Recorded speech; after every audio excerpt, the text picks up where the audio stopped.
नमस्कार। हम आज इस वीडियो में दृष्टि द विज़न का NTA UGC net JRF Hindi साहित्य नवीनतम परीक्षा प्रणाली पर जो ये आधारित पुस्तक है, चतुर्थ संस्करण है यह पुस्तक का। और इसमें आज हम पहला ही पेज पढ़ने जा रहे हैं, जिसका शीर्षक है हिंदी भाषा और उसका विकास।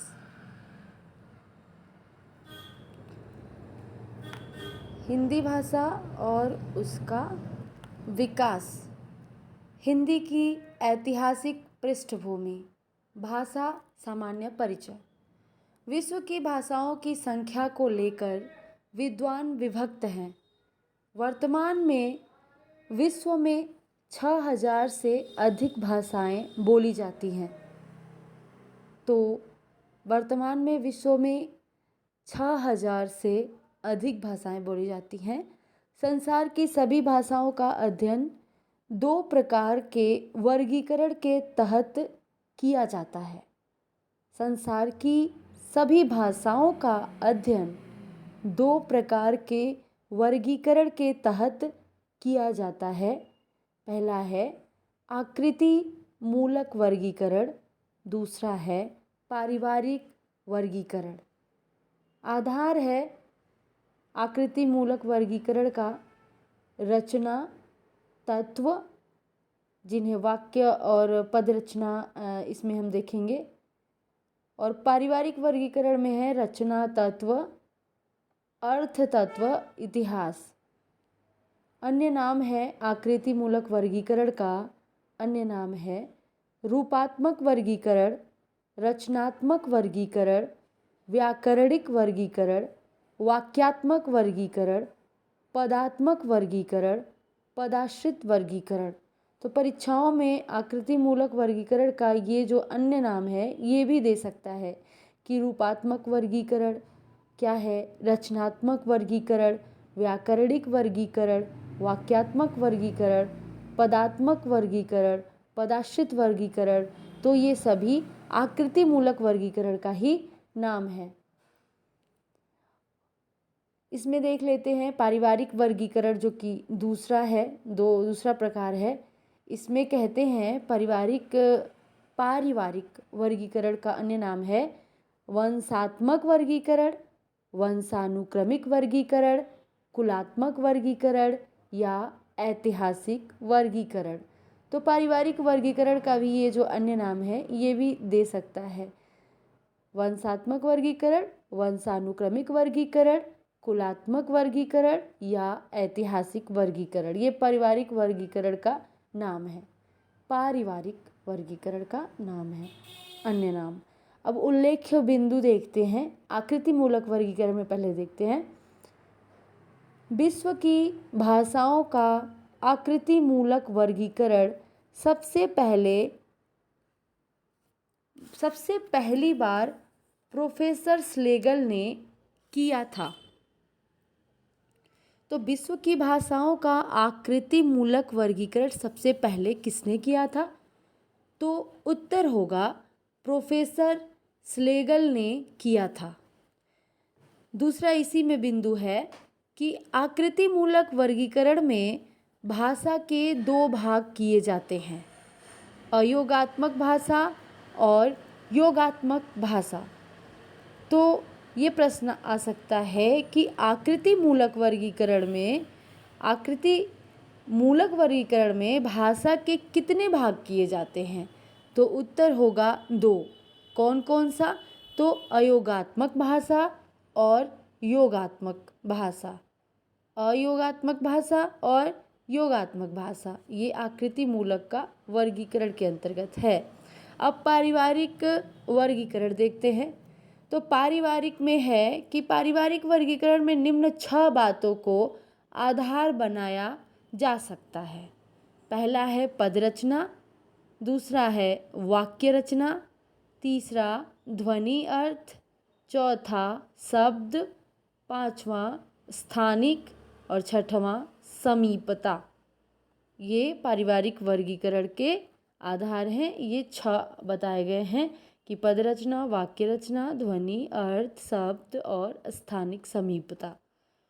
विश्व में भाषा परिवारों की संख्या को लेकर विद्वानों में मतभेद है। पहला है, भोलानाथ तिवारी और विल्हेम वॉन हम्बोल्ट ने भाषा परिवारों की संख्या 13 मानी है। तो भोलानाथ तिवारी और विल्हेम वॉन हम्बोल्ट ने भाषा परिवारों की संख्या कितनी मानी है? तो 13 मानी है। फ्रिडिस म्यूलर ने भाषा परिवारों की संख्या 100 मानी है। फ्रिडिस म्यूलर जो हैं उन्होंने भाषा परिवारों की संख्या 100 मानी है।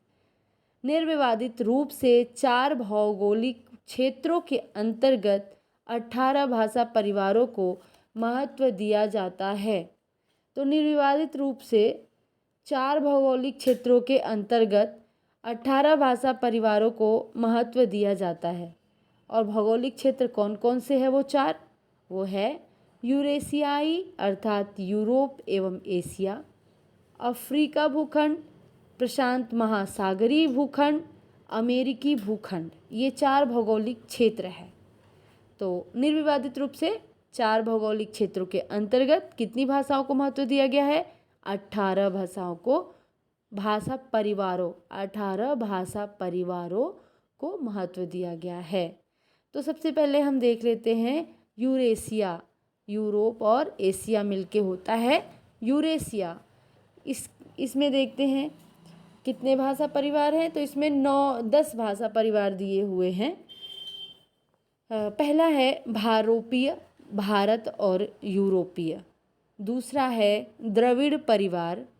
तीसरा है काकेशी परिवार, काकेशी परिवार। चौथा है बुरुशस्की। पांचवा है उराल अल्ताई परिवार। छठवां है चीनी परिवार। सातवां है जापानी कोरियाई परिवार। 10वां है सामी हामी परिवार। तो इस प्रकार से ये हुआ 7वां जापानी कोरियाई परिवार, 8वां अत्युत्तरी हाइप्सबोरी, 9वां बास्क परिवार और 10वां सामी हामी परिवार। ये 10 परिवार है यूरेशिया के अंतर्गत। अब 3 और परिवार है अफ्रीका भूखंड के अंतर्गत। 3 भाषा परिवार आते हैं। वो है सुदानी परिवार, बंतू परिवार, होतेनतोत बुस्मैनी परिवार। तो प्रश्न आ सकता है कि होतेनतोत बुस्मैनी परिवार किस भौगोलिक क्षेत्र के अंतर्गत आता है? तो अफ्रीका भूखंड के अंतर्गत आता है सुदानी परिवार, बंतू परिवार और होतेनतो बुस्मैनी परिवार। तो इस प्रकार से ये 13 हो गए। 10 यूरेशियाई भूखंड का और चौथा और 3 हो गए अफ्रीका भूखंड, 13 हो गए। अब प्रशांत महासागरीय भूखंड, इसमें है 4। प्रशांत जो भौगोलिक क्षेत्र है, प्रशांत महासागरीय भूखंड, इसमें है 4। पहला है मलय पोलिनेशियाई परिवार, भाषा परिवार ये, और ऑस्ट्रेलियन परिवार, पापुई परिवार, दक्षिण पूर्व एशियाई परिवार। ये 4। तो ऊपर 13 हुए थे, 4 17 हो गए। अब 18वां जो अमेरिकी परिवार है वो आता है, वो भौगोलिक क्षेत्र अमेरिकी भूखंड के अंतर्गत आता है, अमेरिकी परिवार। इस प्रकार से पूरा मिलके 18 हो जाएगा। तो निर्विवादित रूप से 4 भौगोलिक क्षेत्रों के अंतर्गत 18 भाषा परिवारों को महत्व दिया जाता है। अब देखते हैं भारोपीय परिवार। भारोपीय परिवार के अन्य नाम हैं इंडो जर्मनिक, भारत हित्ती परिवार, आर्य परिवार। तो हमें कंफ्यूज करने के लिए तो आ सकता है कि भारोपीय परिवार के अंतर्गत कौन सा नाम है। तो कभी इंडो जर्मनिक दे सकता है, कभी भारत हित्ती परिवार, आर्य परिवार।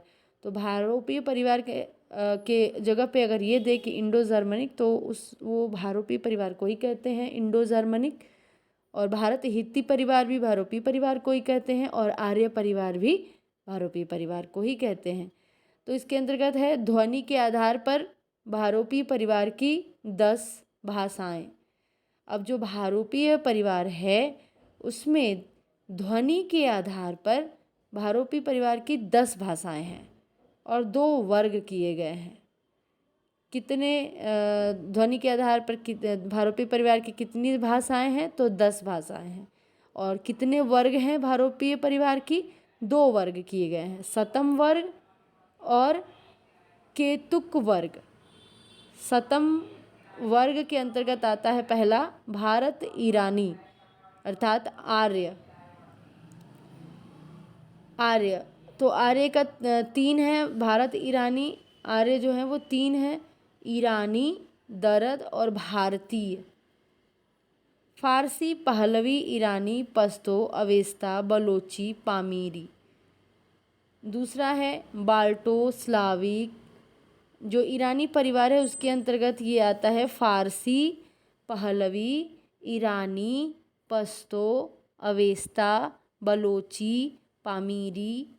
दूसरा है कि बाल्टो स्लाविक, महारूसी, यूक्राइनी, चेक, स्लोवाक, बुल्गारी, पोली, सर्बो क्रोती, स्लोवेनी। तीसरा है अर्मीनी, चौथा है अल्बानी, इलीरियन। ये सभी है सतम वर्ग के अंतर्गत। भारत ईरानी आर्य के 3 हैं, ईरानी, दरद और भारतीय। उसमें फारसी, पहलवी, ईरानी में आएगा फारसी, पहलवी, ईरानी, Pashto, Avesta, Balochi, Pamiri, Balto Slavic, महारूसी, यूक्राइनी, चेक। ये दूसरा दरद में आएगा।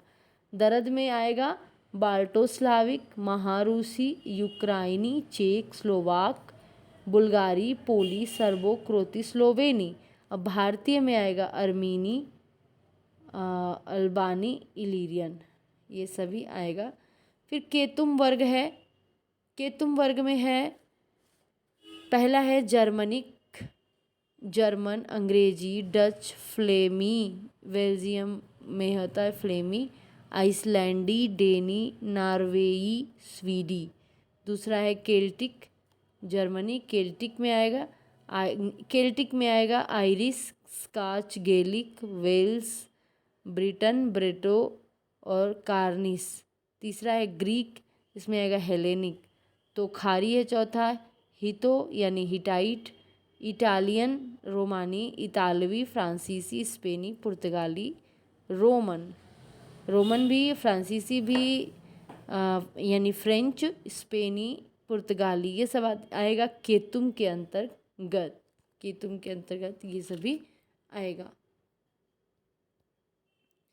अब है भारतीय आर्य भाषाएं और हिंदी भाषा। हम पढ़ रहे हैं ना, भारतीय आर्य भाषाएं और हिंदी भाषा। तो इसमें आएगा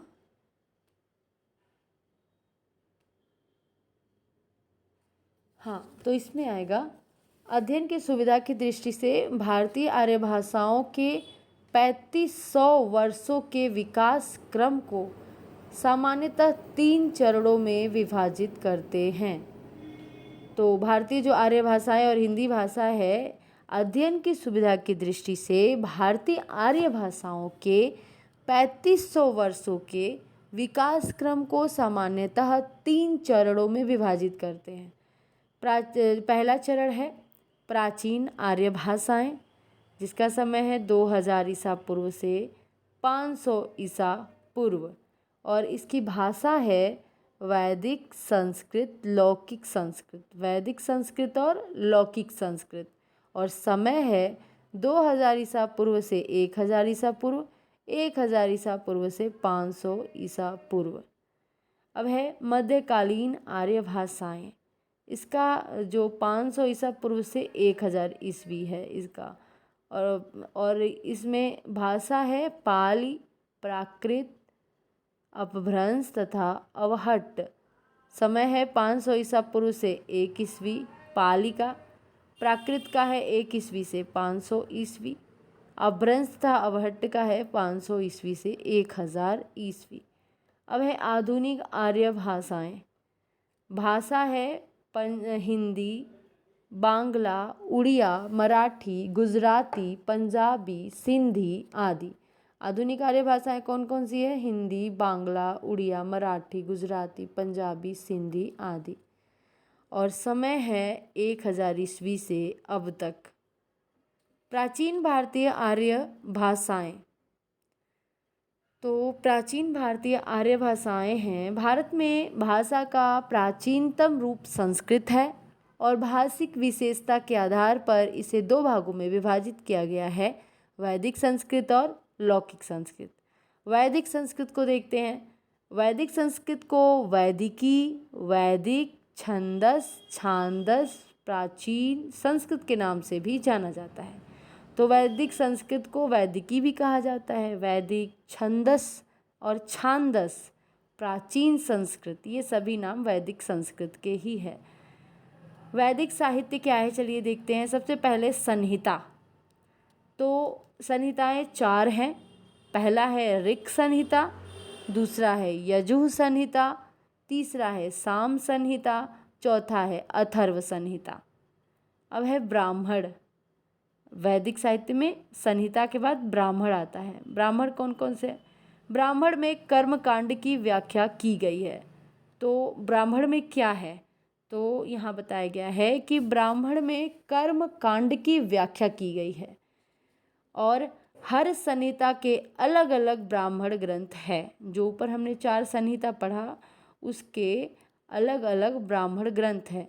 ऋग्वेद का ऐतरेय ब्राह्मण है, सामवेद का तांडव ब्राह्मण है, तांडव अथवा पंचविंश ब्राह्मण है, और शुक्ल यजुर्वेद का शतपथ ब्राह्मण है, कृष्ण यजुर्वेद का तैत्तिरीय ब्राह्मण ग्रंथ है। अब उपनिषद देखते हैं। सबसे पहले वैदिक साहित्य में संहिता आएगा, फिर ब्राह्मण आएगा, उसके पश्चात उपनिषद आएगा। उपनिषद में क्या होता है, ब्राह्मण ग्रंथों का अंतिम भाग है उपनिषद। इनकी संख्या 108 है। इनमें से 12 उपनिषद मुख्य है। तो यहाँ बताया जा रहा है कि ब्राह्मण ग्रंथों का अंतिम जो भाग है उसे कहते हैं उपनिषद। इनकी संख्या 108 है। उपनिषदों की संख्या कितनी है? 108 है और इनमें से 12 उपनिषद मुख्य है। तो जो मुख्य है उसे हम देखेंगे। पहला है ईश उपनिषद, केन उपनिषद, कठ उपनिषद, प्रश्न उपनिषद, बृहदारण्यक उपनिषद, ऐतरेय उपनिषद, छांदोग्य उपनिषद, तैत्तिरीय उपनिषद, मुंडक उपनिषद, मांडुक्य उपनिषद, कौशितकी उपनिषद, श्वेताश्वेतर उपनिषद। उपनिषदों में वैदिक मनीषियों का पारमार्थिक चिंतन निहित है। तो जो उपनिषद है उसमें वैदिक जो मनीषी हैं, जो विद्वान हैं, उनका पारमार्थिक चिंतन निहित है। उन्होंने जो सोचा है, जो लिखा है, उन्हीं का चिंतन इसमें निहित है। उपनिषदों में नोट दिया है कि ऋक् संहिता सबसे महत्वपूर्ण है। जो ऋग्वेद वाला संहिता है, ऋक् संहिता, वो संहिता पहला संहिता है, ये सबसे महत्वपूर्ण है। तो यहाँ पे हम लोगों ने देखा वैदिक साहित्य के अंतर्गत आता है संहिता, ब्राह्मण, उपनिषद, और संहिता 4 है और ब्राह्मण में कर्मकांड की व्याख्या की गई है और हर संहिता के अलग अलग ब्राह्मण ग्रंथ हैं। उपनिषद 108 होते हैं। उपनिषद 108 उपनिषदों की संख्या है और ब्राह्मण ग्रंथों का ही अंतिम भाग है उपनिषद, और जो मुख्य है वो 12 उपनिषद माना जाता है। और उपनिषदों में क्या है, वैदिक मनीषियों का पारमार्थिक चिंतन निहित है। इस प्रकार से इस भाषा में वेद, वेदांग, आरण्यक तथा सभी लिखे गए। मतलब वैदिक भाषा में, वैदिक साहित्य में, वैदिक भाषा में कुल 52 ध्वनियों, 13 स्वर और 39 व्यंजन का प्रयोग होता था। तो जो वैदिक भाषा है उसमें कुल 52 ध्वनियाँ होती थी, 13 स्वर होते थे और 39 व्यंजन का प्रयोग होता था। इस प्राचीन भाषा में 3 लिंग, 3 वचन और 8 कारकों का उल्लेख होता था। 3 लिंग, 3 वचन और 8 कारक होते थे। डॉक्टर हरदेव बाहरी वैदिक स्वरों की संख्या 14 मानते हैं। तो यहाँ पे बताया गया है कि वैदिक भाषा में कुल 52 ध्वनियाँ होती हैं, जिसमें 13 स्वर और 39 व्यंजन। लेकिन डॉक्टर हरदेव बाहरी वैदिक स्वरों की संख्या 13 न मानकर 14 मानते हैं। अब है लौकिक भाषा। लौकिक भाषा क्या है? वैदिक संस्कृत के 3 रूप हैं। जो वैदिक संस्कृत है अभी हम लोगों ने पढ़ा, उसके 3 रूप हैं, पश्चिमोत्तरी, मध्यवर्ती और पूर्वी। तो जो लौकिक संस्कृत पश्चिमोत्तरी बोली पर आधारित थी, उस समय की प्रामाणिक भाषा पश्चिमोत्तरी बोली मानी जाती थी। जो लौकिक संस्कृत है वो पश्चिमोत्तरी बोली पर आधारित थी और उस समय की प्रामाणिक भाषा पश्चिमोत्तरी बोली मानी जाती थी।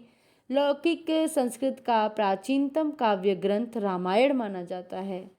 तो लौकिक संस्कृत का प्राचीनतम काव्य ग्रंथ कौन सा है, कौन सा माना जाता है? रामायण। इसके रचयिता महर्षि वाल्मीकि हैं। और वैदिक संस्कृत में ए ओ औ संयुक्त स्वर थे। लौकिक संस्कृत में ए ओ मूल स्वर रह गए, जबकि ए ओ का उच्चारण ऐ औ हो गया। इससे संस्कृत में 2 संयुक्त स्वर ए और औ शेष बचे। वैदिक संस्कृत में केवल अनुस्वार ही शुद्ध नासिक्य था और संस्कृत के अनुसार अनुस्वार और अनुनासिक, जो चंद्र बिंदु है, अनुनासिक के रूप में विभाजित हो गया।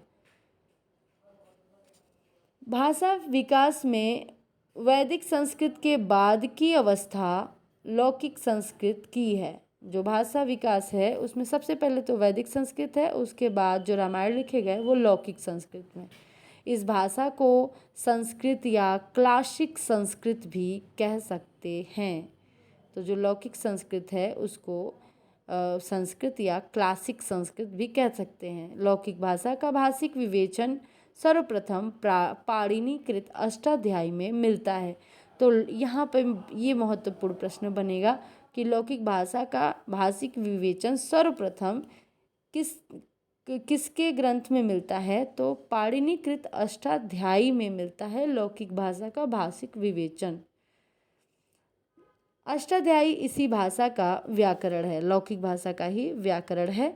इस भाषा में रामायण, महाभारत, अर्थशास्त्र, नाट्यशास्त्र, अभिज्ञान शाकुंतलम, कादम्बरी आदि प्रसिद्ध रचनाएं लिखी गई। तो जो लौकिक साहित्य है उसमें है रामायण, महाभारत, अर्थशास्त्र, नाट्यशास्त्र, अभिज्ञान शाकुंतलम, कादम्बरी आदि प्रसिद्ध रचनाएं लिखी गई हैं लौकिक संस्कृत में।